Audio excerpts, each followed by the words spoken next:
Bismillahirrahmanirrahim. Assalamualaikum warahmatullahi wabarakatuh. Selamat sore dan salam sejahtera untuk kita semua.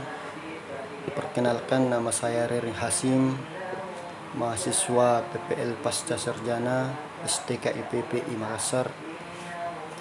Insyaallah hari ini saya akan membawakan mata kuliah yaitu belajar dan pembelajaran. Baik, pada materi ini adalah materi pertemuan ke-9, yaitu pengembangan materi pembelajaran. Pada materi ini ada 3 poin yang akan saya sampaikan. Yang pertama yaitu pengertian materi pembelajaran. Poin kedua yaitu pengembangan materi tujuan pembelajaran umum. Dan yang ketiga, pengembangan materi tujuan pembelajaran khusus. Baik, poin pertama, pengertian materi pembelajaran. Materi pembelajaran adalah salah satu komponen sistem pembelajaran yang memegang peran penting dalam membantu siswa mencapai standar kompetensi dan kompetensi dasar. Materi pembelajaran merupakan salah satu sumber yang berisi pesan dalam bentuk konsep, prinsip, definisi, gugus isi atau konteks, data maupun fakta, proses, nilai, kemampuan dan keterampilan. Materi yang dikembangkan guru hendaknya mengacu pada kurikulum atau terdapat dalam silabus yang penyampaiannya disesuaikan dengan kebutuhan dan lingkungan siswa. Selanjutnya, yaitu prinsip-prinsip pengembangan materi pembelajaran. Yang pertama, prinsip relevansi atau keterkaitan. Materi pembelajaran hendaknya relevan atau hubungannya dengan pencapaian standar kompetensi dan kompetensi dasar. Sebagai contoh, jika kompetensi yang diharapkan dapat dikuasai siswa berupa menghafal fakta, maka materi pembelajaran yang diajarkan harus berupa fakta ataupun bahan hafalan. Kemudian prinsip yang kedua, yaitu prinsip konsistensi. Prinsip konsistensi, apabila kompetensi dasar yang harus dikuasai siswa 4 macam, maka bahan ajar yang harus diajarkan juga harus meliputi 4 macam. Kemudian selanjutnya, itu prinsip kecukupan. Prinsip ini berarti materi yang diajarkan hendaknya cukup memadai dalam membantu siswa menguasai kompetensi dasar yang diajarkan. Materi tidak boleh terlalu sedikit dan tidak boleh terlalu banyak. Jika terlalu sedikit akan kurang membantu mencapai standar kompetensi dan kompetensi dasar. Sebaliknya, jika terlalu banyak, maka akan membuang-buang waktu dan tenaga yang tidak perlu untuk mempelajarinya. Selanjutnya kita beralih ke poin B, yaitu pengembangan materi tujuan pembelajaran umum. Pengembangan materi tujuan pembelajaran umum dalam prakteknya bertujuan untuk pembelajaran yang akan dicapai peserta didik lebih efektif, efisien dalam pelaksanaannya. Oleh karena itu, ada beberapa prinsip yang akan dicapai untuk tujuan pembelajaran umum, yaitu yang pertama, menetapkan apa yang mau dilakukan oleh guru, kapan dan bagaimana cara melakukannya dalam implementasi pembelajaran. Yang kedua, atau yang selanjutnya, membatasi sasaran atas dasar tujuan instruksional khusus dan menetapkan pelaksanaan kerja untuk mencapai hasil yang maksimal melalui proses penentuan target pembelajaran. Kemudian yang selanjutnya, mengembangkan alternatif yang sesuai dengan strategi pembelajaran. Kemudian selanjutnya, mengumpulkan dan menganalisis informasi yang penting untuk mendukung kegiatan pembelajaran. Selanjutnya, yaitu mempersiapkan dan mengkomunikasikan rencana-rencana dan keputusan-keputusan yang berkaitan dengan pembelajaran pada pihak yang berkepentingan.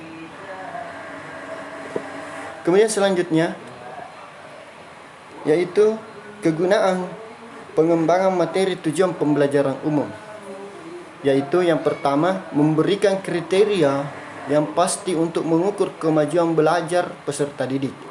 Yang kedua, memberikan kepastian mengenai kemampuan yang diharapkan dari peserta didik. Yang ketiga, memberikan dasar untuk mengembangkan alat evaluasi untuk mengukur efektivitas pengajar atau pengajaran. Yang keempat, menentukan petunjuk dalam menentukan materi dan strategi instruksional. Yang kelima, petunjuk bagi peserta didik tentang apa yang dipelajari dan apa yang akan dinilai dalam mengikuti suatu pelajaran. Dan yang selanjutnya itu, peserta didik akan mengorganisasikan usaha kegiatannya untuk mencapai tujuan instruksional yang telah ditentukan. Yang selanjutnya yaitu poin C atau yang ketiga, yaitu pengembangan materi tujuan pembelajaran khusus. Pengembangan pembelajaran khusus biasanya ditentukan sebelum melakukan pembelajaran di kelas. Sangat penting dilakukan. Oleh karena itu, hendaknya pengembangan pembelajaran disusun atau direncanakan dengan baik dan matang sehingga tujuan dari pembelajaran dapat tercapai dengan baik. Selanjutnya itu manfaat yang didapat dari pengembangan pembelajaran yang baik, antara lain pertama yaitu sebagai petunjuk arah kegiatan dalam mencapai tujuan pembelajaran yang dilakukan.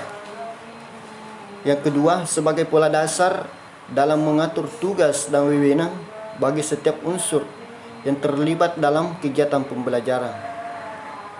Ketiga, sebagai pedoman kerja bagi setiap unsur, bagi guru maupun murid, sebagai alat ukur keefektifan suatu proses pembelajaran sehingga setiap saat dapat diketahui ketepatan dan kelambanan kerja.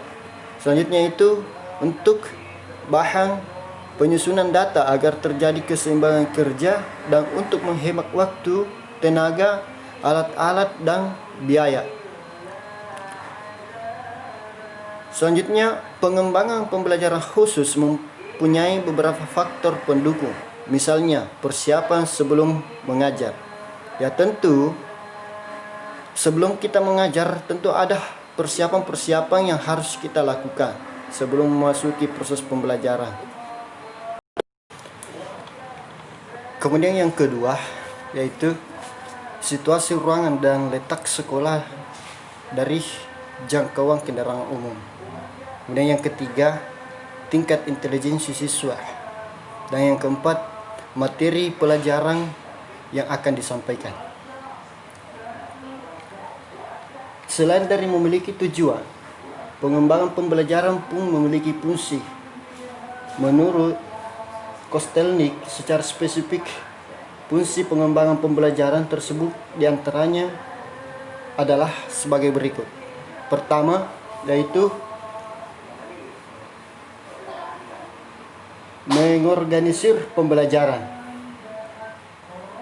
Mengorganisir pembelajaran yaitu proses mengolah seluruh aspek yang terkait dengan pembelajaran agar tertata secara teratur, logis dan sistematis untuk memudahkan melakukan proses dan pencapaian hasil pembelajaran secara efektif dan efisien.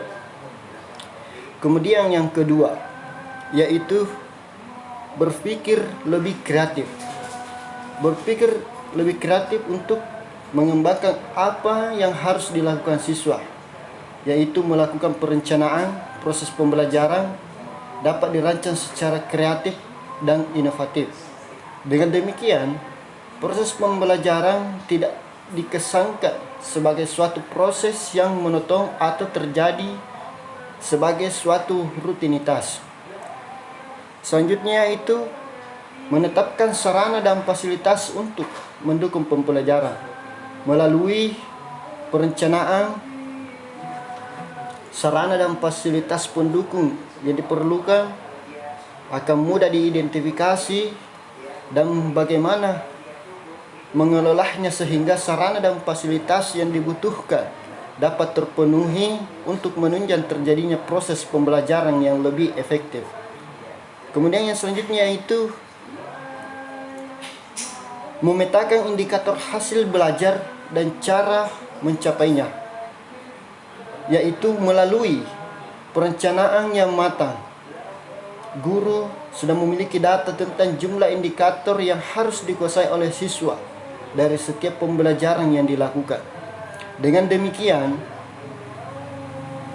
guru pun tentu saja sudah membayangkan kegiatan yang harus dilakukan untuk mencapai setiap indikator-indikator yang telah ditentukan. Kemudian selanjutnya itu merancang program untuk mengakomodasi kebutuhan siswa secara lebih spesifik, yaitu melalui perencanaan hal-hal yang penting yang terkait dengan kebutuhan, karakter, dan potensi yang dimiliki siswa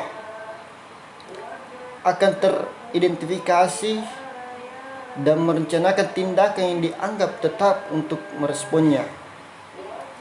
Kemudian selanjutnya mengkomunikasikan proses dan hasil pembelajaran dengan cara melalui perencanaan segala sesuatu yang terkait dengan kepentingan pembelajaran yang sudah dikomunikasikan, baik secara internal, yaitu terhadap pihak-pihak yang terkait langsung dengan tugas-tugas pembelajaran, maupun dengan pihak eksternal, yaitu pihak-pihak masyarakat atau lebih dikenal dengan stakeholder.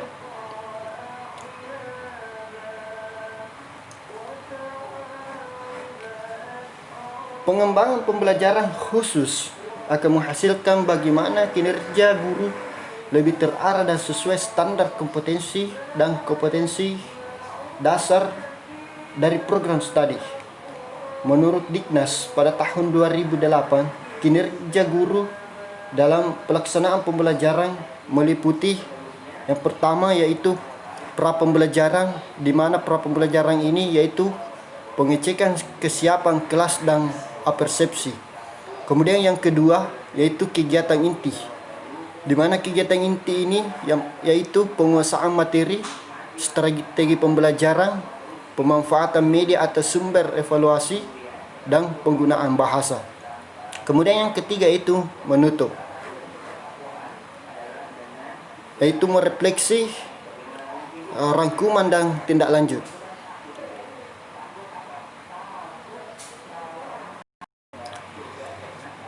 Kinerja guru dapat ditunjukkan oleh kemampuan dalam menyusun rencana pelaksanaan pembelajaran, menerapkan strategi pembelajaran, evaluasi, menciptakan lingkungan budaya belajar, pengembangan profesi dan komunikasi.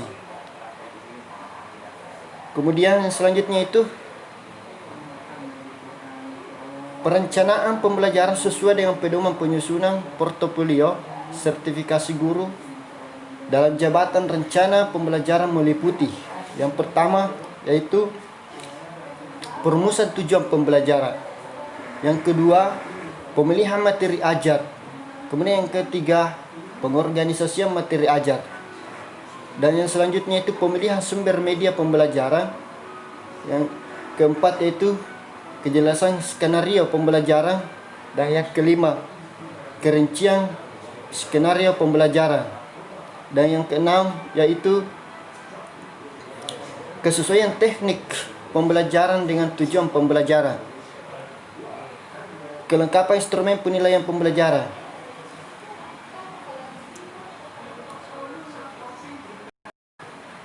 Mungkin itulah yang sempat saya sampaikan pada pertemuan kali ini. Kalau ada yang kurang jelas bisa dipertanyakan sebentar pada sesi sharing dan tanya jawab. Kemudian ada juga tugas yang saya berikan Itu ada 3. Yang pertama, itu jelaskan pengertian pengembangan materi pembelajaran dan prinsip-prinsipnya. Kemudian yang kedua, bagaimana cara Anda menjelaskan tujuan materi pembelajaran umum pada program studi Anda. Jelaskan. Kemudian yang ketiga, jelaskan tujuan materi pembelajaran khusus pada program studi Anda. Mungkin ini adalah 3 tugas yang bisa dikerjakan oleh seluruh mahasiswa